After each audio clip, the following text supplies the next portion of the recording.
Good evening, everyone, and welcome to another virtual DDD.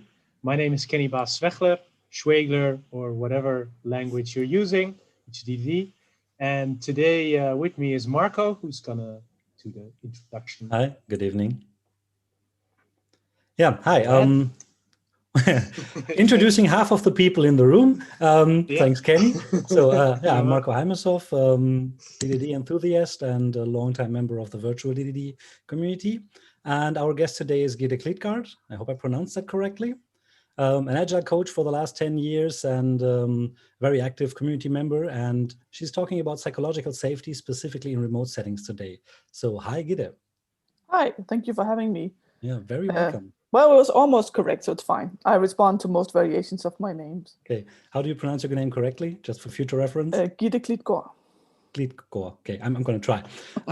So you're an agile coach with over a decade of experience. What brought you to psychological safety? What's your connection with the topic, and what does it have to do with agile? I only discovered the term psychological safety 3 years ago. Yeah, it must have been in 2017. But I have actually worked with it for a very long time. Part of what I've been doing, for instance, I'm part of organizing the German Agile Coach Camp, and I've been involved in Play for Agile as well. And one of the things that even before I was in the organizer team that I've been working with was how do we create a safe space for people? How do we make it safe for people to be there? And especially like at a coach camp, for instance, once it's been running a few years, there'll be some people who already know that and know the jargon, and we have internal jokes and stuff. How do we make it safe for newbies, for instance? And one of them is not calling them newbies because they're not new in Agile. So basically, I've been doing a lot of this where I've actually been helping people find that safety in one-on-one settings, in workshops. I have these rules that I use because I find that if I can create a setting where people feel safe, they can grow so much more. They can talk to me more. They can listen better as well as they can share better. So it's kind of been a natural thing that I've been doing for a long time. One of my friends says, if I think of safety, I think of you, which beautiful. I took as a big compliment. And I try to do this and have, I think, most of my life, actually, even before I knew it was a thing. So like 10 years ago, if you told me I would be talking about creating space, I would say rubbish. You know, Agile is about processes. It's not about this hocus pocus. Yeah, emotions and stuff, right? Yeah, emotions and stuff. But more that like, what does create a space mean? Because it's not something you can touch. And sometimes it's not even something you can explain. Why does one thing feels safe and another space not? Yeah. So what I find hard is to explain to people what psychological safety is. It often comes up in agile discussions because there's a lot of feedback loops and agile works in safe environments better. But what does safety mean? Specifically psychological safety. Why don't you call it emotional safety? Like what's behind the term psychological safety?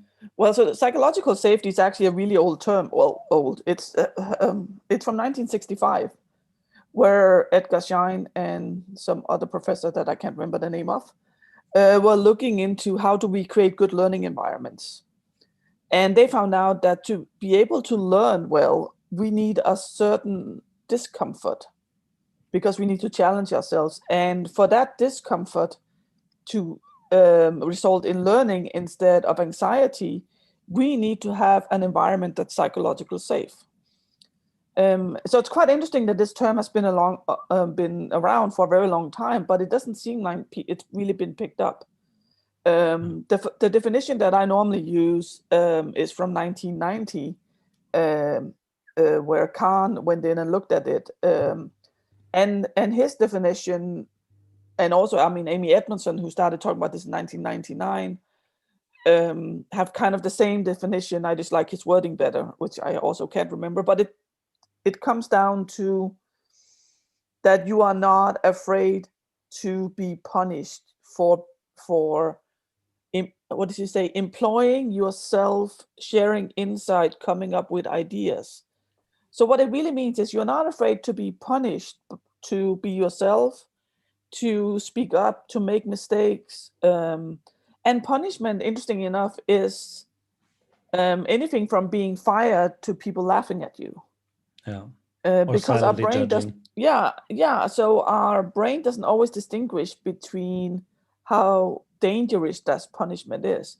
So if you are afraid of that punishment, whatever it is, if you're afraid that people will laugh at you if you come up with your idea, you're afraid that they won't take it serious because maybe you just started in the workplace, or you come right directly from university, for instance, and there's this person who's been working with it for 10 years, and you come up with an idea. Do you really want to say that? Is your idea valid? So psychological safety is an environment, or rather the feeling that you can do these things without any repercussion, without any kind of punishment. You said when you come from university, I mean, as a newcomer to a team, it's really hard to speak up because psychological safety, I think, has to do with trust, and it's really hard in an unfamiliar environment to gain safety. What do you think? Are there ideas of how to create safety as fast as possible, and what's the shortest distance to come to a safe environment? So if I go into a safe team that is really practicing psychological safety, what can they do to give me a real sense of safety so that I am able to speak up when I'm hesitant at first? Well, so I totally recommend the TED Talk that Amy Edmondson does, and she talks about 3 things. The first one is to frame things as a learning environment. Most of what we do, we are not just producing something. We are not, producing the same thing over and over again. We're learning. So let's say you come into a team and there's some senior developer, and she will talk about, what we're doing here is actually about learning. The other part is showing fallibility. So talking about her own mistakes, the one that she's committing, and the last one is about modeling curiosity. So being interested in that new person and talking about it. An interesting part, the thing about asking for help, for instance, is something I found out, maybe 9 years ago, that just explicitly talking about it in the team, that it's okay to ask for help, can really make a difference, even though all of us know it's okay to ask for help. But showing these things, and I think it's the thing is, psychological safety is different from person to person. You cannot just say you have a safe environment. And it can even be different from context to context. It can be different from day to day. Like if you didn't sleep at all, maybe you have a young kid at home who is teething or something and you didn't sleep, you're going to be much more sensitive to any kind of feedback compared to if you had a good night's sleep. But by being role models, all of us, because role modeling is not just about the official leaders. It's not just about our managers and their managers or whatever. It's not just about being the senior or whatever. It's all of us who are role models, and modeling that, talking about it when we make mistakes, asking questions, and if somebody wants to share something, listen to them. And even though your idea might not be the best one or not the one to be picked, it needs to be safe to speak up. One of the things that I found, for instance, with asking questions is that it's actually the senior people who found this the hardest, because they are supposed to know. Yeah, they have to lose more face value. Yeah, I get that. Yeah, so it's about, creating an environment where this is okay. Yeah. So it's interesting. Sorry, Marco, but my key heuristic there is always when someone poses an idea, immediately ask the question to the group, okay, but who? Thanks, right? Who sees it the same way? So people can raise their hands and immediately ask, okay, but who has a different opinion, or who thinks totally different? And try to get that one out. But the thing is, that would only work if people feel safe. Yeah, of course. You need to have showed some leadership and show that it's okay to speak up. In that, just saying it doesn't mean it's there. But it can be a good way of kind of, getting people into the habit of making sure that you are doing this, that it is actually okay to come up with totally opposite ideas. But it depends very much on the team. Some teams would love if you do it this way. Other teams will be like, well, since we all agree, why is he asking this question every time? But then you'll probably need to look into if your team is diverse enough. But that's a totally different discussion. Yes, you said you can't just say a place is safe and so it becomes safe, right? We had this interesting experience a few weeks ago where we had a discussion about team safety and psychological safety in our company. And it's like the whole team agreed on, yeah, we're lacking safety. We need to do more about it, which was one of the safest environments I've ever been in, saying, hey, we don't feel safe and we could do that actually. That felt really good. And then in the end, the boss said, I don't understand the problem. My door is always open. Why don't you just come in and talk? And that was the unsafest statement in the room. So by defining this is a safe space, you can all feel safe now, it actually manifested the unsafety because everybody else was just like, okay, and then left, and there was no discussion left, and there was no growth in there. So it's really hard to come up with an idea of if management level is not really into psychological safety, how can you approach this? How can you, convert them to think about it, or how can you lure them into that? To get more of a sense. Lure them into that. If you lure them into that, you're not creating safety. Yeah, right. Because safety has to go both ways. Yes. And has to be safe for the leaders to be there as well. Of course. And I think that one of the things for a lot of the leaders we still have today, sadly, or managers, is that they are kind of brought up old-fashioned. That to be a leader, you have to protect your turf and you have to have, you cannot lose face. Yeah. Whereas modern leadership is more about sharing your turf and actually showing that vulnerability.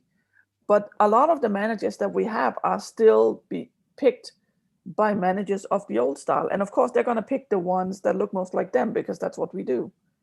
So it can be really hard to create that safety if you don't have it from the leadership level.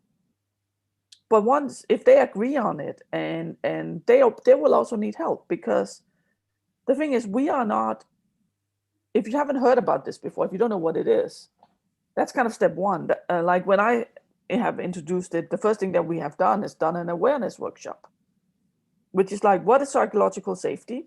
The first time I did it, we started out with Amy Edmondson's TED Talk, or TEDx actually, but never mind. But it's really good. And then we wanted people to, have something to relate it to, because it's very fine that she's standing there, she's talking about, the first time she found out was actually in medication in hospitals and stuff like that. How does that relate to us? So we had people in pairs discuss 5 questions. Is, what does psychological safety mean to me? What is the situation where I felt safe at work? A situation where I felt unsafe? What do I do to help create safety for others? And what have I done that might create unsafety for others? And that one is a hard one, because we don't like to think that we actually create an environment that's not safe. Yeah. But I think we all do that in one way or another, that we do some things that to others might be something that can feel unsafe. Like one of the things I often do when I'm working with teams is, if they have action points, I want deadlines on it. And what some people hear is, how fast can you do this? Where what I'm actually saying is, I would like a realistic time when you have had time to do this. Plus, I would like people on it. So if it's something that one person does, I want someone responsible. If it's something that the whole team does, I like to have an anchor person who's kind of the one reminding everyone. But to some people, just the fact that I ask about, what's the deadline for this, makes them feel unsafe. So even if that was kind of just to show that's one of the things you can do, but just having these discussions and figure out what it is. And I think that if leadership is not on board yet, you can create that safety within your team. Yeah, true. But you need to I think they need to be involved for it to be a true safe environment. Otherwise, what will happen is it will be safe behind closed doors in your team. Mm-hmm. And then you will still have to protect yourself from for the outside, which is not good for us mentally either. Yeah, true. So you said something interesting. You said when you ask for a date, because then you can, they hear the oppression, they hear, oh, now I have to hurry up, we have to make the date. This is about control and command, right? Mm-hmm. And you can also mean it as a protective barrier, like, okay, if you need 3 weeks, I'm going to protect you for 3 weeks from every other influence. So this could go completely both ways. It could be the safest thing, or it could be an oppressive thing. How does psychological safety look from the outside, how could you tell if you are not inside of a safe or unsafe team? How could you tell heuristically when you see a team, oh, this is an unsafe or a safe communication? What are the behaviors that you find give it away? So subtly? I find that it's really difficult, if not impossible, sometimes to see if a team is safe. Actually, I was just working with Swedish SVT, which is the Swedish public television, and when she asked me to come there, one of the things she said was, I think we have psychological safety, but I also know that if we don't have it, I won't know. Yeah. Okay. But I think sometimes you can tell it in environments if they're unsafe. Stuff like the way people talk to each other. Yeah. You know, if they use something like, you know, someone asks a question and people, instead of answering, goes like, well, everyone knows that, for instance. That's something that will immediately make it unsafe to ask questions. So that could be one of the things. If you hear people react that way, if everyone agrees all the time, it's usually not safe either. It's very rare that you have a team that is safe where there are no conflicts. And I'm not talking about, you know, big conflict. Well, it can be big conflicts. I mean, some of the people I've worked with where I've had true safety, I mean, we have had discussions so loud that other people thought we were fighting, because we both knew that it was about the topic and not about each other. And we felt perfectly safe putting in our opinion that we felt very strongly about. Yeah, okay. Of course, it doesn't have to be that strong, but if you have teams where there's never any kind of conflict, then it's usually because they don't feel safe enough to speak up. So that reminds me of groupthink, right? Where not sure if you know the concept, but groupthink is everyone thinks alike and think the same, and the one with a different opinion is getting suppressed. Right? Yeah. So that's a nice heuristic, I think, if being in a team remote, asking them, okay, we want to check at your value stream map while that's unsafe itself. They're saying, no, nothing is the matter, and everything goes on. And then 2 hours later, they have a lot of conflicts. So it's interesting to first see them, no, everything is fine, and no, move along. And then, yeah, and I mean, you can do some stuff like surveys, for instance. Amy Edmondson has 7 questions, and you can do that anonymously, or you can do a check-in to see how safe do you feel about speaking up in this meeting. I do that sometimes in retrospectives. But that requires that people trust you. Yeah. So when we did it, when I was working with Morgan at Spotify, what we did was we actually asked, also the survey that we did, we used the 7 questions that Amy also has. And we made a Google survey, and we made sure the only 2 people that had access to the answers was him and me. So not even the tribe leads or anything, because not that we distrusted the tribe leads, but we wanted to kind of show people that the only one who had access was Morgan and I, who had been working with people and where they had this, and plus we were both consultants. So we didn't have any, you know, say over them. We were not their managers. We had no hierarchy to make it safer. Yeah. Good question there. 7 questions. Yeah, and you're talking about that TED talk. Is that a psychological safe workplace from Amy Edmondson? Is that the one you're talking about? Or I saw another one. We'll add that later, maybe. Yeah. Yeah. Okay, so would you say there are other degrees of freedom? Like, I mean, there's not like a binary thing, like you have psychological safety or you don't have psychological safety, but what kind of degrees development have you seen in companies that you've been consulting? Well, so I will just put up the Amy Edmondson. I cannot do 2 things at the same time. Okay, so while Gitte is looking for the link, for everybody still joining or just joined, we are eager to hear your questions. If you have stories to share, or if you have questions about psychological safety, this is a psychological safe space, I hope. So feel free to ask them. You can raise your hand and come and chat with us, or you can write them in the chat room in written form anonymously if you like, and we'll ask the questions for you. So please share your curiosity with us as well. We got someone raising a hand. Shall we pull them in? Yeah, 1 second. So the link is just posted now in the chat. Yeah, I posted the link. I can't remember the link to the Google, but if you go in and you look at Google Project Aristotle, you can find information about that. Cool. So Okay. Bonnie A. Hi, Bonnie. Hey. Hello. Yeah, you know me, Gitte. I know you. I Good to almost see you. know, right? It's odd to speak to a voice. I guess it's like calling into a radio show. Yeah. Welcome to our radio show. Welcome to Radio VDDD. So part of why I joined is because of the remote factor of establishing psychological. I think there's something there that I'm trying to figure out how to help give other people ideas on how to foster it for their teams, because my role is an Agile coach. And particularly we have hired a bunch of managers in the past couple of months, and trying to get them all to trust each other, that they can discuss problems when there's not necessarily any reason to get together informally across time zones and in remote settings. So I'm curious if you have had some thoughts on this. Yeah, so one of the things we did quite deliberately, so when we went remote, I was working with SVT, the Swedish television. I was working with the IT people. And one of the things we did actually was to create these social settings. So the first thing that someone did that totally didn't work was to create a meeting that was there all the time, where you could go to the coffee machine. Mm-hmm. And I think maybe during the first week, 4 people went there at some point, and that was it.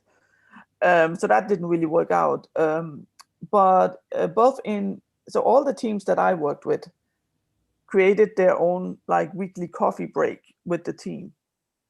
And they did it quite individually. So there was something that all of the teams kind of like, you know what, I miss us talking together. Let's have this. Mm-hmm. There was department meetings. And also we did a kickoff. So the area that I worked, the product area I worked with, did a 3-day kickoff both in January and after summer vacations. And what we did this time was we wanted to focus on collaboration cross team. Mm-hmm. And we put in some social stuff, because part of creating that safety is actually to get to know each other. Absolutely. So for this one of the things we did was a scavenger hunt. Where and I do need to write that blog post because it's almost done. But basically what we did was we divided people into random teams, which is really annoying when you use Microsoft Teams because you cannot do it automatically. So we used a random number generator and a spreadsheet, but that's a different talk. So we divided people into groups of 5 and gave them 5 things they had to find. Something red. So like a normal scavenger hunt, you'll probably say you need to find a very specific thing. But because we don't know what people have in their homes, we decided to make them more abstract. So something red, something round, something that smells nice, something soft, and I forgot the last one. But we gave them 5 things, and then they had to create a story with the 5 things in it and the 5 names that they would then share after the break. And it worked amazingly. And some of the feedback that we got was it was a really nice framing of getting to know each other without talking about work. Where normally when you do this, you start going like, oh, so what team are you on and what are you working with? So this gave a framing. I've also done things like market of skills.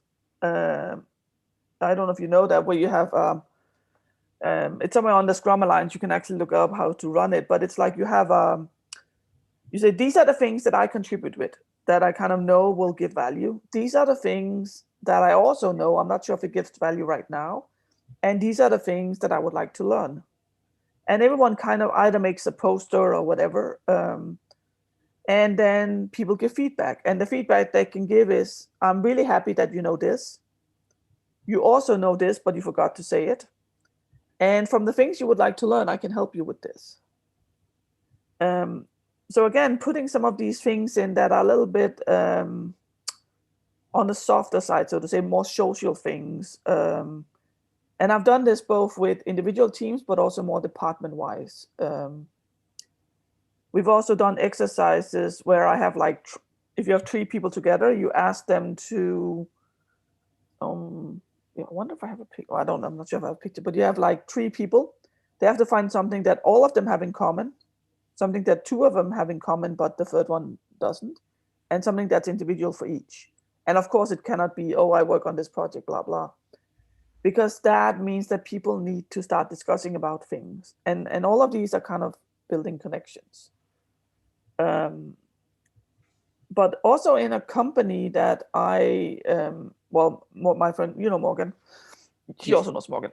Morgan also that I've been doing all these things with. He works in a company at the moment where they're very focused on psychological safety as well. And we did remote workshops. We've done 4 so far, 2-hour workshops on awareness of psychological safety, so that anyone from the company can sign up for this. And the point of that is kind of to start the discussions of this. Like, what does it actually mean? How do we make it from being the nice words on a wall into being something that I can relate to in my daily life? And then another thing that I haven't talked about yet is the difference between safety and comfort.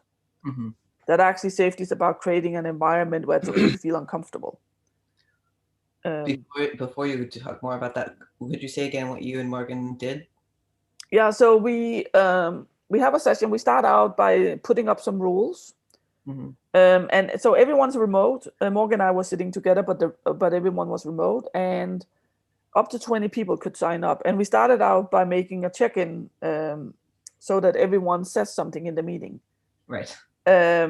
And even if they say pass, they have still said something in the meeting, which makes it more comfortable to say something later on. Mm-hmm. And then we sent them out, and we talked a little bit about what is psychological safety, just showing them kind of the definitions, and send them out into groups with the 5 questions that I talked about earlier. What does it mean to me? What is a safe environment to me? What do I do to create safety or unsafety? And have that discussion. And then when they come back, we have a discussion about that anyone can share, but they're also free to not share. And if they don't share, Morgan and I share our stories. And then we have moved into the discussion of comfort and safety, and ask people to think about a situation that is uncomfortable but safe, and what would make that situation unsafe. And for that, we've done it. We have this really awesome exercise that we do when we have people in the room. But for the online one, we made it a discussion where we first have 2 minutes of silence where people can think, and then whoever wants to share can share. And that's a 2-hour session where we basically discuss that. And so I think we have now had 75 in our sessions out of 130 people. Wow. So it's not mandatory, but anyone can sign up for it. Oh, interesting. So it's basically like you offer, like you can do a 2-hour session on psychological safety, and then people, up to 20 people, can sign up at any point, and then you run them through. Yeah. That's really neat. Yeah, I completely agree about like trying to set up the social aspects, and some of it is trying to figure out which things work, which things don't. Yeah. I did this I was like, so Swedes have this term called fika, which basically means a coffee break, but it's very important to them. When we had the kickoff, I'm kind of like, well, we have this coffee roulette, which is basically if you want to, on any day, you can sign up or add yourself to a Slack channel that's called Fika Roulette, which means coffee break roulette. And then when the coffee break is there, you will be paired up with a random person. And I was like, oh, this is an amazing idea. I'll do that for the kickoff days. And not a single person signed up for the 3 days. And I was like, but this is such a good idea. And the feedback that we got was that when you have something like a kickoff where you're on screen most of the time, you want your breaks away from the computer. Mm. Whereas if you have just your normal life where you are not in meetings and you sometimes sit with a computer, sometimes you sit and do something else, then it's okay to have these coffee breaks with someone. So that totally didn't work. But we did have a lot of fun, and I emphasized and I appreciated people for not feeling safe enough to not sign up. Okay, so thank you very much, Bonnie. Is your question answered? It's a wonderful start, as always. Thank you so much. Wonderful, you're welcome. Thank you. So, Gitte, I was thinking while you were talking about these fika breaks, when you do a workshop, like a remote workshop where people sign up for a certain amount of time, it's one thing to have like an exercise where everybody introduces themselves. But when you do a collaborative modeling session with a group of people that has to work on a product for a longer time, like not a workshop, but like their regular work, they have to work now remotely instead of in person. What I felt is really, really hard is when you are in a room with people and there's 10, 15, 20 people in front of a wall, as a facilitator or even as just a member of the group, it's easy to perceive body language and posture and distance to people and tone of voice and all those things. And you get small groups interacting all the time. But when you're in a remote session and you only have one Zoom stream and there's just a short idea, I want to talk to you, and there's this barrier, this big hurdle of how can I quickly just say a sentence to you with all my emotional truth behind it, like convey my posture, my everything else. How do you keep up this level of safety? Because I think it's necessary to have this physical human connection to create safety. How do you emulate that or create that in a virtual environment when everybody's remote? Yeah, so what I do, whether I'm remote or not, is I have this set of rules that I talk to people about. So if I would do a session like yours, I would use some different rules, but like the ones I do on psychological safety, I go through these rules. And rule number one is it's always okay to pass, which means that if you don't feel comfortable speaking up, that's okay, because you are more important than this workshop. Try not to judge. So when you're listening to people, when you're talking two and two, try not to judge these things, but also try not to judge yourself. So if you feel safe or unsafe in a situation, that is okay, because our feelings are always okay. Our actions might not be, but our feelings are okay. The Vegas rules, you cannot share outside this room unless you explicitly agree upon it. So these are the things that I've been using. And then I talk to them about the reason. When I do psychological safety workshop, I explain to them not just the rules, but why we have them and why talking about these explicitly helps us. If I have a session where it's more, like you said, you're creating something on a wall, some of the rules that I have is don't interrupt. You are here because you matter, and you are expected to share your opinion. But if it's people who are used to working together, one of the things I've done with the teams I work with is we actually discussed some new working agreements. Not that there was something wrong with the old ones, but stuff like you write when you arrive at your keyboard, you write, "Good morning, I'm now at my keyboard." You say, "Oh, I'm away for coffee." And also maybe have that discussion about the fact that if you write something in a chat, for instance, you will not see 90% of the information. And even here, like now we're only 3 people, which means that you can sort of read the faces of us, but we might not have good enough light. We might not have a good enough screen. So it can be really hard to read, which means that we're going to miss out on so much information. But talking about that beforehand so that everyone knows that we might miss out on these things. Yeah. And then providing, there's a new thing now in Zoom, if everyone updates to the newest version, is you can actually make breakout rooms where people can walk from room to room, which means that you can go, you know what, I want to discuss this with you. Can we go into this room, for instance? Or you can just share a private chat. But what I've found is that the hurdle of doing that, the step that you need to take, is a little bit bigger than normally. Whereas if you're in a room, you can kind of lean over and go like, "Hey, Kenny, I want to ask you this." But that doesn't work when you are online. People asking you for help, the problem that they have has to be a little bit bigger. They don't just lean over and go like, "Oh, do you remember the link to this?" Yeah. So there's something about how do we activate that, and I'm not sure how. One of the things we've been encouraging people to do is kind of speak up about these things. The company that Morgan is working with right now, that I've also been involved, one of the things they have is people ask questions in their Slack. so where everyone is in. And that's an example that several of them have mentioned as this is something that's very uncomfortable, but it is safe. Especially the ones who just started. Someone who started 2 weeks ago feels that it's safe to write a question here and then someone will answer you. So making sure that you kind of go in and have these, that you actually talk about that this is going to be a little bit difficult. If we try to take care of it, we can do this, but ask a little bit before you would normally ask. And it's always okay to ask. Yeah. So if I got that correctly, again, psychological safety is not the possibility for people to speak up, but it is the emotional state of knowing that I won't get hurt in my relationship towards you. Yeah. But it's not about agreement on the topic. We can disagree ferociously. We can argue strongly without hurting our relationship, and we both enter the discussion with that mindset, so we know that we do not want to hurt each other. And even if that happens, we apologize and then we work on it. So this whole, that's a safety aspect of psychological safety, if I got that correct. And this elevated to a team level, basically. Yeah, and then and the thing is, what I found is most important is talk about it explicitly. And we need to be a lot more explicit now that we are remote, because so much of our information disappears. Yeah. So where you can, in a normal setting, you can see, when Gitte has her headphone on, she doesn't want to be disturbed, and you can have that discussion. We can't see that. You can't see if I'm smiling, if I have a bad day. You can't see any of that. Yeah. So we need to be a lot more explicit about these things.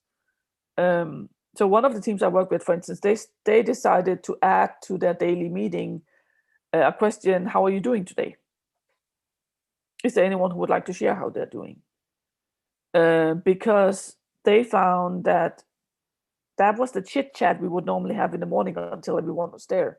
Yeah. And just having that, how are you doing? Asking that question, first of all, means that you care about people. You actually care. And most of the time, you do care about the people you're in a team with. Of course, there's always people that you don't have a strong relation to. That happens. But just showing these things and then being very focused yourself on, if you have discussions on things that are, the thing. It's not about, you're such a bad coder, or it's about there's a problem with the code. So it always has to be about even if it is a problem with a person, make sure it's not about, you are stupid, but you do this thing. So make it concrete, do behavior, and maybe even have a discussion about how do we get feedback when we're remote. Yeah. Because if I tell you something and you can look at me, you will take that feedback completely different than if I write it to you. Yeah, of course. So going into that was a question up front. And I know this was a rough discussion because I entered that discussion before, but how do you deal with people who lurk, leave the video off? Does that make it by default a unsafe environment for some people? Because, well, I even can be sitting on my phone right now, for instance, which is lying here next to me, and people can feel unsafe just by having people having their screen off. How do you deal with these people? Well, actually, I have discussions about it because people can also feel unsafe because they have to have their screen on. Yeah. So like one of the things that is now, because most of us are working remote, and like most of us are, if we're not working remote because this was a planned thing, we're kind of like, ta-da, whoop, now we're all working remote. Which means that most people don't have a prepared workplace. So there's that some people don't have a proper place. Maybe they don't, maybe they don't have an office they can sit in. You said you were sitting in a bathroom, for instance, which is kind of like, okay, so do you actually want to share that with other people?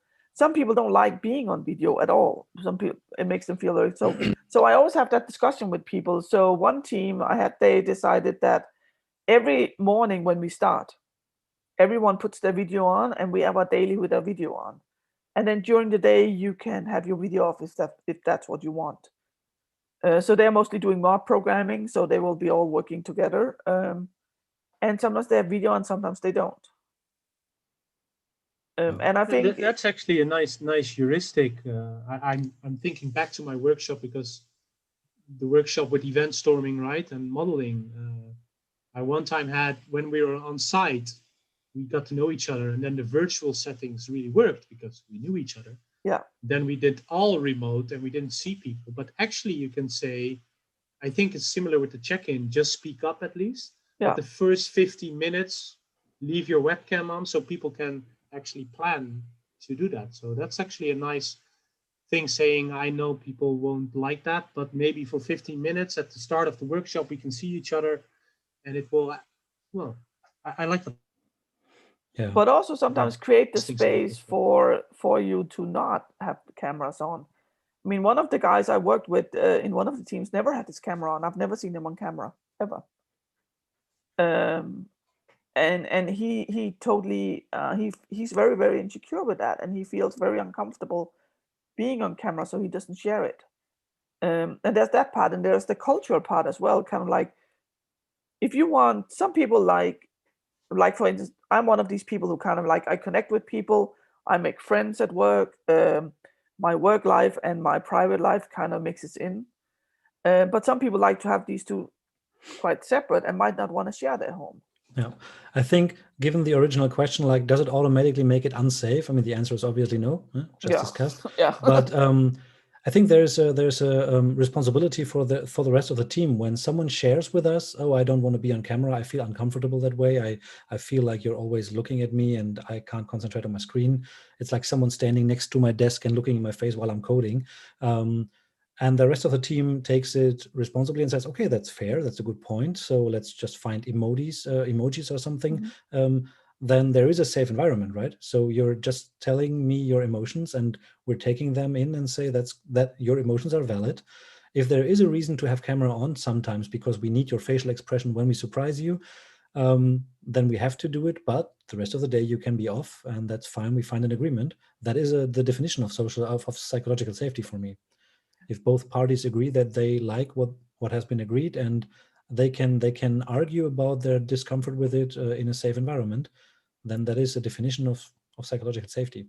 So I think it's a heuristic when people start the sessions with a screen off and keep them off all day without ever talking about it. That's a heuristic for a non-safe environment. But if you talk about it openly, and then it's not a signal at all. I think that's one of the problems, is we don't talk enough about these things. Yeah. And while it's sometimes bad if you're working in the same office to not talk about how do we want these things, it is even worse when we're working remote. Because at least when we are working in the same office, we can kind of read the signals of each other. We can see if somebody is busy with something or not, but you can't do this when you're working remote, which means that the team agreements need to be a bit more explicit, or at least we need to actually discuss it. It actually reminds me, I said it before with a Dutch anthropologist, Gitte. During the check-in of her workshops, she always asks who wants to be here and who don't want to be here and who doesn't want to be here. And then C first speaks up. So she says, well, I want to be here because I'm having fun for the workshop, but I don't want to be here because my cat at home is sick, right? So I'd rather be at home because my cat is sick, so sometimes on mine. And then just by making it explicit again why people won't be there, for instance, everyone will have a reason why they won't be there. And especially what you said before, lead, right? Everyone can lead. Yeah. You tell it yourself. Since I do that, even this week, I ask, okay, what you liked about the last training day and what didn't you like about it? At least it's explicit now. And the only one who I think the leading part is very important. Oh, sorry, I think the leading part is really important. Yeah. The only thing that gets unsafe are managers, and they say, well, what if they don't want to be here? Well, we have a good discussion why I am there then, giving the workshop. Yeah, and I think that's really, really important, actually.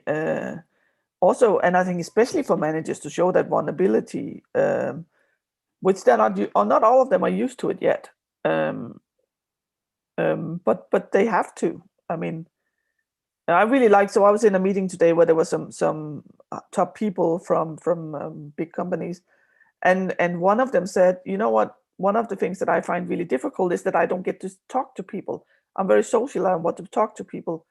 And we need to relate to this new reality. And I have kids coming home from school now, which means that you might hear some noise in the background.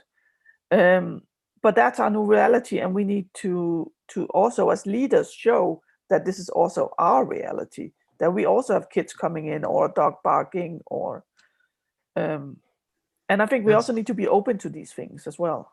Yeah, that was last week with the women, right? Jay Allen and Kirsten Joanne. They said in their book explicitly at the end, when you write an email after the workshop, put something fun in it, like, oh, it's finally nice to meet your cat or your dog or see your kids, and that creates that interrelational. I really like that tip, just putting in something personal.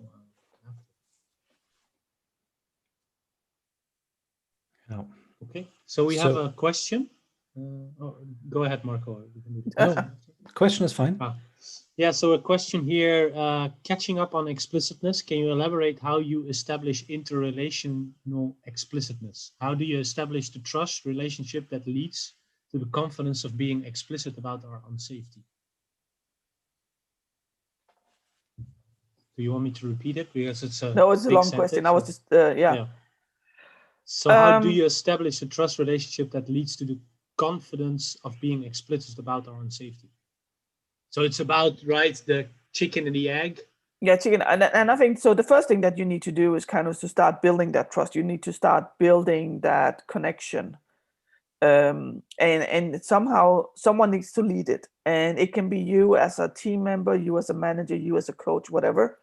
But being the one starting to talk about, I would like to talk about the way we communicate. And the explicitness about, for instance, like, I like to know if I can approach you. So can we please have a status on our Slack that shows if we are available or not? And of course, that is hard. But building that small social steps and building that trust is the first part of it. Because you need to agree on these things, like, when can we disturb each other? One of the things that I've seen more now than when we worked in the office is that people spread out their work hours. Because sometimes, like, there are countries where you have your kids home from school, or maybe you need to pick them up earlier, and then people want to work in the evening. So saying, you know what, I know that we have different times where we want to work. Can we make a schedule? Maybe, when is it okay to disturb? And if you start out by these small things, that is about something very practical, like, what is a good time for us to have a daily meeting now? That can we have it, 15 minutes earlier now that we are not commuting, all of us? Having it be something really concrete and very, very safe to discuss. That's part one. And then start building these relations, start having these discussions, like asking, how are you doing? Oh, did anyone, well, in the good old days, we'll talk about, did anyone see this movie in TV yesterday? But now everyone has like a million streamings. But what about the weather? We actually had 20 degrees in Stockholm yesterday, and it's in September. So start building these small things. And once you have those, you can start talking about the unsafety. So for instance, with the video ones, if you don't have a safe environment, you're not going to say, I feel uncomfortable showing on video. You're just going to say, I'm not going to show my video. And then if you are someone who leads, it might be a good idea to have a talk with that person one-on-one and say, is there anything I can do to help you feel more comfortable showing your video? So if you ever come to the Netherlands or speak to someone from the Netherlands, just start with the weather. We'll be fine. Yeah. You have lots of chit chat with, or courting. Talk for hours. Courting is also important. So do you think that it's important to start with why in this case, when you say, if as a leader I ask you, what can I do to make it more safe for you to share your video? On the receiving end, my first question would be, why do you want to see my video in the first place? So I think it might, I don't know, I'm answering my own question.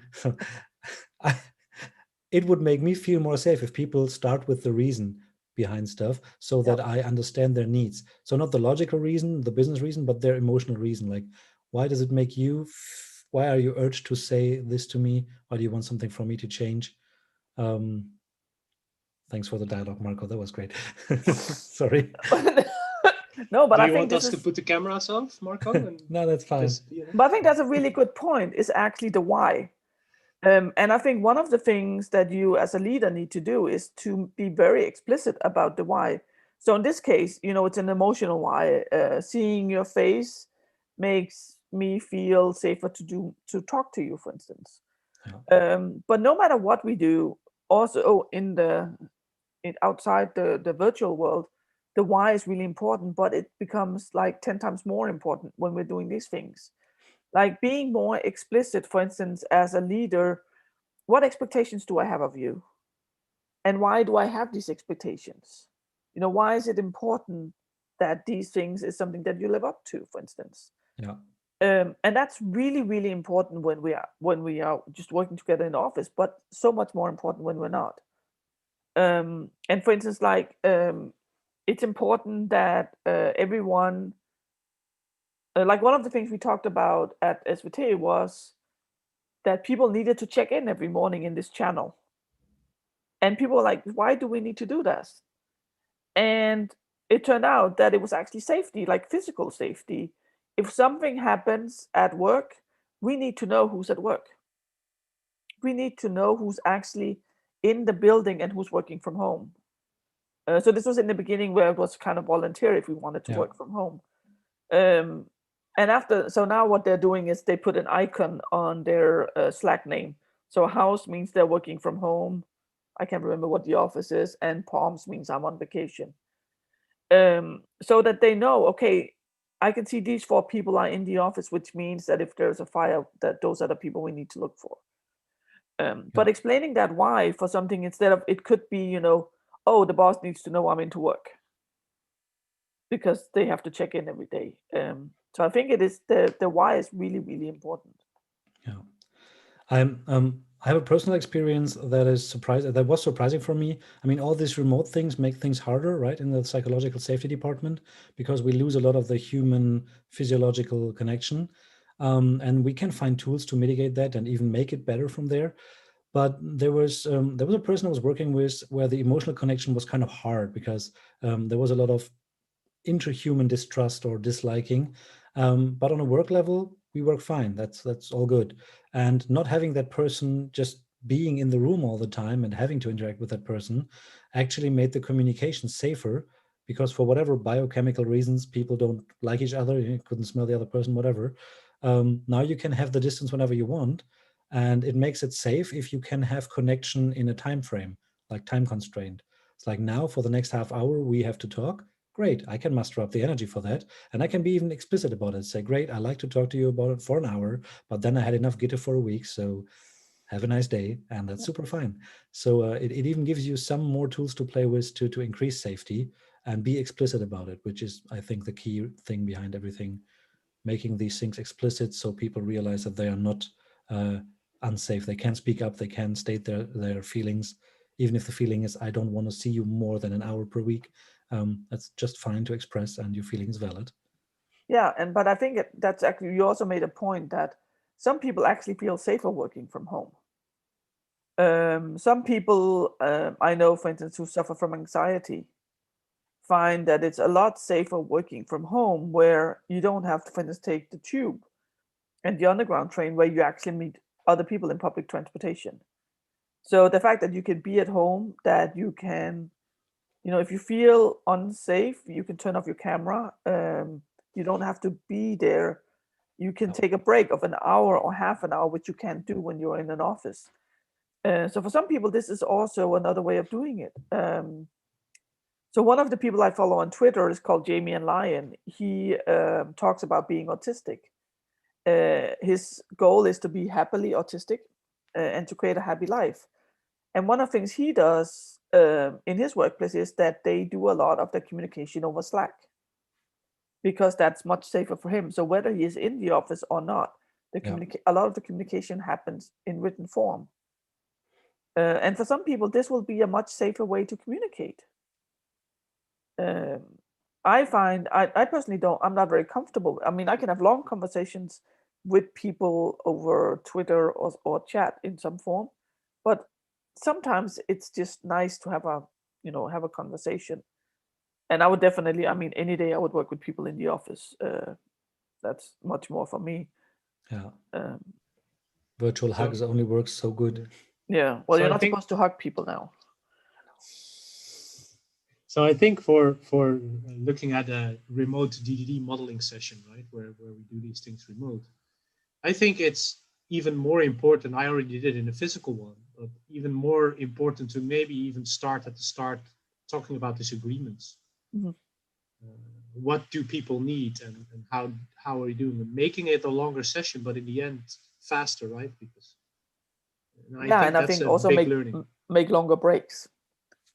Or make breaks. I think that, so we've been doing like the 2-hour session, Morgan and I, we've been talking about that maybe it should be a 2.5-hour session with 2 small breaks in. Because for some reason, I don't know the biological reason, but focusing on the screen makes us a lot more tired than when we're in the office. Even if normally in an office we work on a screen, there's something about the fact that we have to focus like this. It also has to do with moving around, I think, because training from the back of the room, I think there's some behind it, but they say moving trumps sitting, right? So and moving is so important. We don't. I mean, I try to make that explicit usually when it's a break, it's a real break, stand up, move around if you can, at least get something to drink. And I think that's also still important, because usually in an event storming session, and that's why I think it's hard when you do stuff like event storming, you move constantly and people get tired of standing and walking around in the physical space. Now you're doing it remote and people are with their mouse moving around stickies on the screen. So it's like from here to here all of a sudden. So that's totally different from like a retro where moving around isn't implicitly in. So I think that's also important to, when you go to a modeling session online, that you lack the moving and people. But you can, with some of the things, not with a modeling session, of course, but you can sometimes do moving meetings.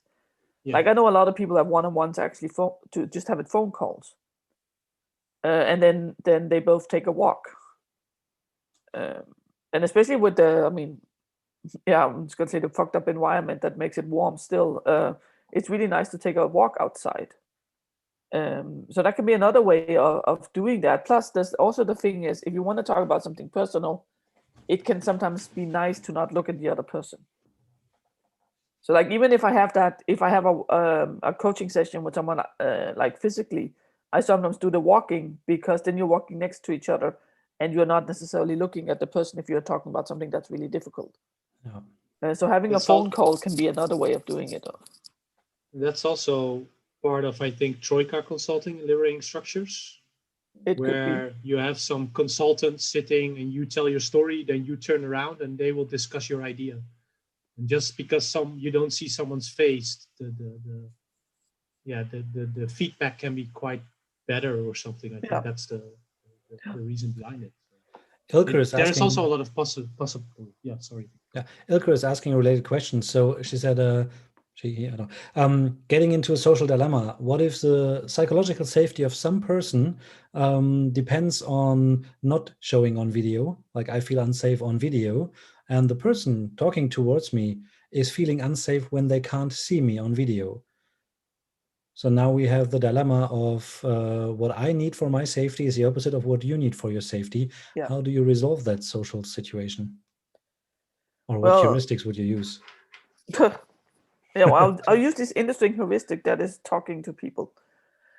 I would actually have a conversation about this, and very much having the thing about actually properly listening to another, not listening to respond, but listening to each other, and kind of have both parties explain why it's important for them. And sometimes you can find a common ground. I've rarely felt that people actually feel unsafe to not see anyone. It's more that they find it annoying, I think. And it's okay if things are annoying, but I think a lot of people confuse safety with it has to be comfortable and nice. And sometimes it's okay that something is not comfortable if it still feels safe. If it's because you feel like, okay, you don't know what the other person is doing, you don't know, like if they're looking at their phone, which by the way is not something that people stop doing if they're on video. Trust me. Maybe there's a talk about trust that we need to have instead. And then I would kind of scale it back and going like, this is not about safety. Let's start with talking about basic trust, because they're not really the same. You kind of need both. I think that psychological safety is a lot easier when you trust people and you need to trust their reactions. So maybe that's the discussion you need to have first. That reminds. Yeah, sorry. I was just going to say this was a non-answer. Well, it reminds me of the book Crucial Conversations, where they go into this stuff where they say, well, state what you see. Well, you having your video off makes me feel uncomfortable. Yeah. Because now I have the feeling I cannot trust you. And then you can have a nice discussion about it. I'm not saying anything about you, but about myself, right? Yeah. So just Crucial because, Conversation is a really, really good book. It's the one I've also used for a lot of my communication trainings. Yeah. I really like that state. I think they call it state, right? Yeah. I don't know the acronym anymore, but it's in the book. And I think this goes into that, again, why do you, that's the biggest one, the why again. Why do you feel unsafe then? Or why do you want the cameras turned off? Yeah. It's not about putting the cameras on. It's about the need you have that you might need to fulfill to be here. And I think it's important to have those discussions because, like an example, so this is more from being in the same space. Well, I guess the same thing could happen if you're not in the same space. So one of the things we talked about in one of the teams where I was helping them talk about safety was, what about jokes, for instance? What if I tell a joke that makes somebody else feel unsafe? Are we not allowed to do jokes anymore? And what I see sometimes is that people have this kind of artificially safe environment where nobody dares speak up. Yeah. So like one of the things we have in Denmark right now is they're having their Me Too discussion. 3 years late, but at least now they have it. And one company actually said you cannot give compliments at work because some men in high places have been using compliments to kind of push around young women. And that's a total way of doing it because you're not creating a safe environment. On opposite, you're actually now creating a very unsafe environment. Yeah. So my answer to that is kind of like, no, we want it to be an environment that if somebody tells a joke that hurts me, I feel safe enough to speak up about it.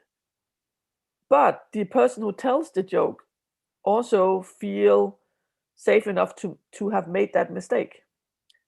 Because if we say, okay, you can make these mistakes, but you can't make these mistakes, then we spend our time trying to not make those mistakes, and we don't use our brain capacity into the interesting things about communication or innovation or creating something. Yeah. So we need to have an environment where it's okay to make mistakes because we're all human. I sometimes say that it's kind of like the Turing test of the modern world is we make mistakes. Yeah. We have backspaces on our computer. And that's because we all make mistakes. And especially when it comes to this and something like telling a joke. I mean, jokes are good, but there's just jokes that is good in one environment and not in other environments. And we make these mistakes, or we come with a remark where we kind of go, I don't know, where you say something and it turns out that the other person, I heard something like some people don't, that you cannot use brainstorming because it's actually a medical term for something that happens in the brains of people with a specific disease, I think it is. And like, I would never think about that because to me, brainstorming is something where I have a group of people who's coming up with ideas. It's context-specific safety, right? Yeah. So if you have people in your group that suffer from that condition and that feel unsafe, then of course that term needs to be discussed. Yeah. Yeah, that makes sense. Huh. Yeah, thanks. Yeah. So question from Christina. She wants to go back a little bit to the managers because I think they are still a problem being outside of the possible safe circle. They were already left out in retros. They rarely get feedback. If ever so, they are in a really bad position for what we want from them. I think that's a good point. I think that if we just look at it, they are not involved in like getting regular feedback, for instance. And some of them also don't want it, but that's a different matter. But to create a true safe organization or a place where most people feel safe most of the time, we do need to involve the managers, which means that they might need help. They might need someone to help them, to guide them, to figure out how am I going to do this? Because if you are a traditional manager and you grew up with grew up work-wise with, you cannot lose face. All of a sudden, starting to go in and say, you know what, I messed up. I made a mistake. I'm sorry about that. Can be really, really hard for them. And I've seen that in a lot of situations where, like, I had one manager and he would tell people 2 options, but only one of them was actually an option. And then Nice. I helped him to kind of go in the next day and say to the team, I am sorry, I gave you 2 options yesterday, but only one of them was an option. I made a mistake. I'm sorry about that. And to make that vulnerability, and that is damn hard, which means that they're probably going to need help with it. So if you have a manager where you kind of think that, or you just say, you know what, we want to work on psychological safety in this area, maybe you can ask your manager to have a talk with them and go like, you know, we've been thinking about involving safety. And I know that you don't have anyone that you do regular retros with. Do you want us to do something together? And even though we talk about retros only being for the team, which I to some extent agree about, but that's because a lot of the retros, almost all the retros that I hear about, are about the work in the team. But there's actually nothing in a retrospective that says it has to be about that. If the theme for the retrospective is how do we talk to each other in this department, for instance. Well, usually this apartment because we're all sitting at homes. But how do we talk to each other? How do we collaborate? Then you have a retrospective that is bigger, and you need to involve also managers in those retrospectives. Whereas most of the retrospectives we have is how is work in our team. Yeah. I think that's where system thinking comes in, right? It's I don't know what your experience background is now, more Scrum or Kanban or whatever system or whatever agile method, but it's not about only one Scrum team. It's always about making the whole system work better. And I can de-optimize my team if it means that the whole system is optimized more towards our common goal. Yeah. So identifying the actual goal that we want to achieve, and then having the correct discussions, the right retrospectives, and getting safety not only within the teams, but between teams, or maybe even just a whole safety culture can be very important. Or if it's not achievable a thing, like if you have like very different cultures in one company, then having specific boundaries, outspoken boundaries where culture changes are, so that you know, here's a safe bubble, here's a safe bubble. In between, we get Gitte to struggle it out, and that's fine. So those things can be solutions to a systemic problem. And yeah, as you said, it's not about a team retro. A retrospective is looking backwards and figuring out how can we be better in the future. And I think this is very important. So like when we started working on this, Morgan and I, we did all the workshops we did the workshops with each team, but we started out with doing it with the leadership. So we did the awareness workshop with the leadership first, which meant the 2 tribe leads, all engineering managers. I can't remember if all POs were there as well. So had that, and then we had it in the teams where they were also part of the teams having the workshop. Same when we did the feedback one and when we did the one about working in the teams. So these people were involved in it all along. And when I say you do a retrospective with the managers, it has to be a retrospective that is also relevant for them. So I don't mean just taking your normal retrospective and involving the managers, because if they are not part of the daily work, they don't have a say in a retrospective about how your daily work runs. Yeah, sure. So retrospective has to be about a group. Like, let's not say team because it's a Scrum term kind of, but a group that achieves something together. And every group constellation that you're in, you can have a retrospective in. Someone, I can't read the names in the chat, but someone said retros with managers only work in a safe place.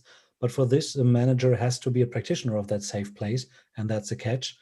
I would disagree a little and say it's everybody has to be in a safe space to do a good retrospective. And if not, then that's the first point on the agenda, getting to a safe place. Because if the result of our retrospective is some people don't feel safe, then now we need to make that happen first before we can have any meaningful retrospections.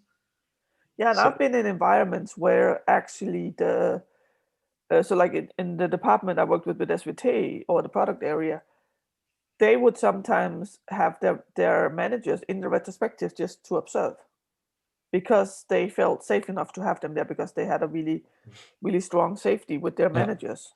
And I think in that case, it's good to involve the managers if you want to. Otherwise, for me, a retrospective is kind of like whatever happens here is ours. The only thing that goes out of it is our action points. But yeah, the problem with involving people in a retrospective or whatever it is in a workshop is that they need to learn to be practitioners of safety, which also means that it's not enough to do a training for the teams or groups or whatever you call them. It is important that everyone takes part in this and learns about it. I'm getting a very bad feeling about this. It seems a little bit like practicing safety, in my psychological safety, is a prerequisite to working creatively at all. Like if this is not a given, or if people do not work on this, any other optimization doesn't really get you anywhere. Feels like this is a really big prerequisite for. I agree. I mean, modern agile says make safety a prerequisite. Yeah. Especially also in DDD, and been talking a lot with Evelyn about that. DDD is about your model, which is an abstraction. So you need all the insight necessary.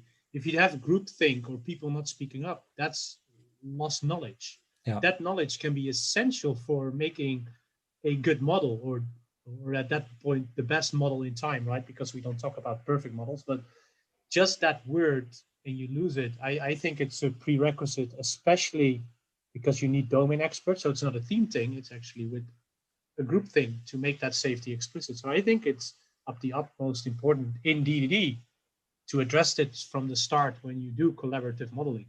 And I think that we do, no matter what we do, I think we can have some innovation without feeling safe. But for to have proper things and get things right, we do need that safety. And some of the examples that we see out in the more physical world, for instance, is the Boeing planes, where people did not speak up because they would either be fired or bullied. And nothing happened until the second plane fell down. And the report that just came out from Boeing now actually shows that there's not just one bug, whatever it's called in physical things. There's not just one mistake in the plane. There's a bunch of mistakes around in the plane because people did not feel safe enough to speak up about making mistakes. And they did not feel safe enough to have somebody else look at their stuff and maybe say, you know what, is this part okay? So it's not just the one thing that made the planes fall down. There are several things that would eventually make more planes fall down. And this is a really classic example of a very unsafe environment where people don't speak up. And we will miss out on so many things if we don't have that safe environment. So having a personal story about that and about managers where people in teams, like I'm myself in a team, share a personal experience that we look up to our managers as the leaders, but I think we went over it. We are our leaders ourselves as well. Yeah. And if you can think of, well, my manager doesn't create a safe space, or you can go and ask the question to that person, do you feel safe? Because maybe, or most of the time, the person itself from above doesn't feel safe as well. And it cascades down. And just by, I had it recently where I asked one-on-one on my manager from, how are you actually feeling? How are you dealing with this situation? And man, that changed the whole conversation. And we start talking about this, and we got workshop about, deep democracy workshop, but which is essentially about safety again. And that was really powerful that, yes, we look up to managers, and yes, we are constrained by that manager. Of course, you cannot change that person, but you can at least try and speak up and ask, how are you doing? Even though it's officially not your task to do, you can still do it. Yeah, and it's about showing that, like, you know, that curiosity and that care for that person. Because I mean, like I said before, we are all leaders. If nothing else, we lead by example. And of course, it takes guts to go up to your manager. If you don't have a relation with your manager, to go up and say, you know what, how are you feeling? Yeah. And sometimes they might say, you know what, that's none of your business. And then that might not be where you start.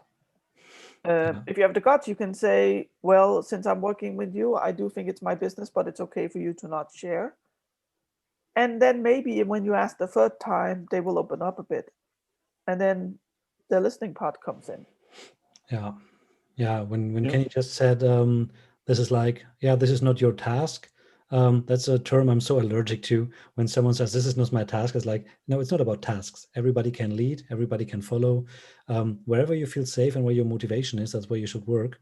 And if my manager doesn't give me a task and I want change still to happen, I'll find safe ways to make change happen. So, yeah. I think it's time to wrap up with our final question for today. The final question is from Elaine Miller. How do you begin to assess problems in psychological safety and to then address them?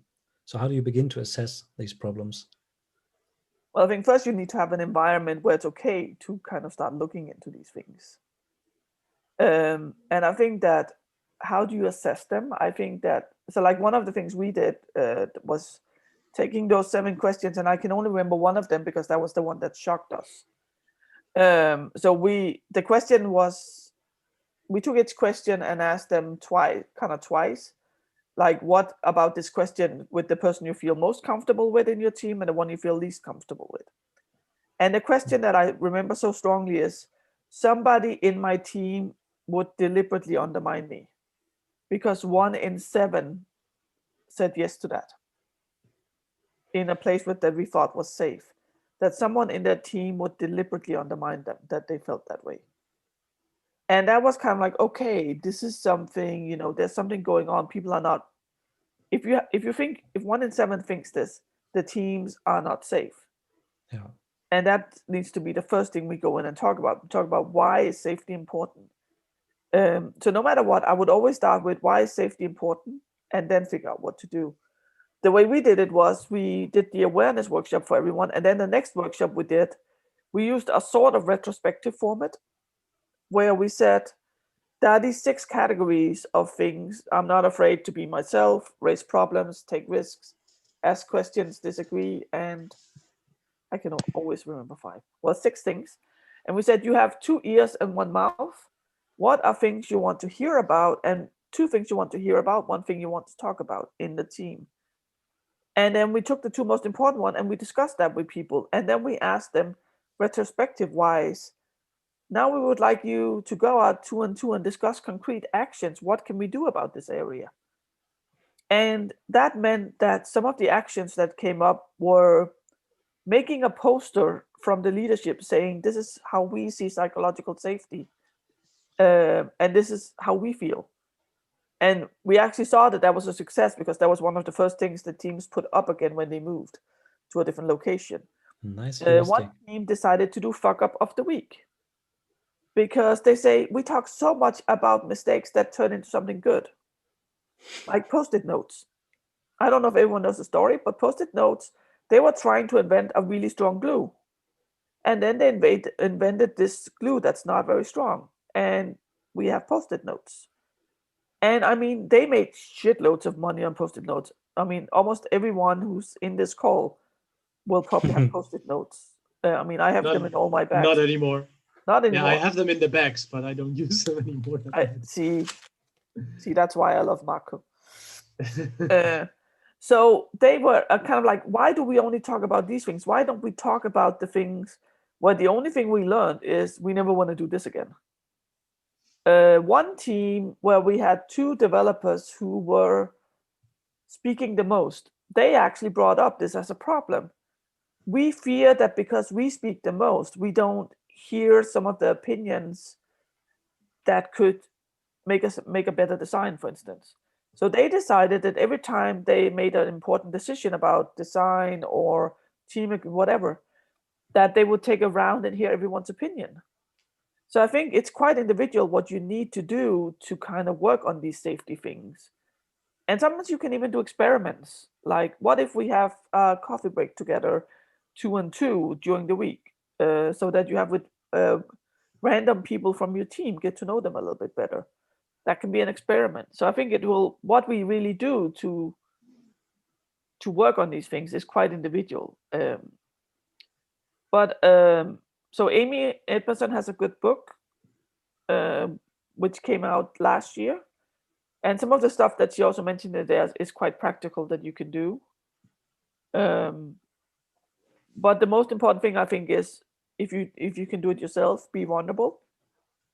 talk about your own mistakes, and be curious about others and listen to them. And then we can take it from there. But it's not easy. And sometimes you'll be in an environment that is toxic, and then you can either accept that or you can leave that. And I know the option of leaving it is not always as easy, but we do always have that option. It might mean that, no, we can't go on vacation this year, but we can't anyway this year. So maybe it means that you can't buy a new TV, or that you have to live off. I mean, I've tried quitting a job and living off pasta for 6 months almost. But it's a choice we can make. And I'm not saying it's easy, but we do have that choice. Sometimes an environment is just not worth investing in. And if more people would leave toxic environments, the companies would break down and we would have only the safe environments left. Well, that would be beautiful. Yeah. Elaine says fantastic, and thank you. Thank you, Gitte. You're welcome. Thank you. I think this was it, right? Thanks, everyone. Yeah, thanks.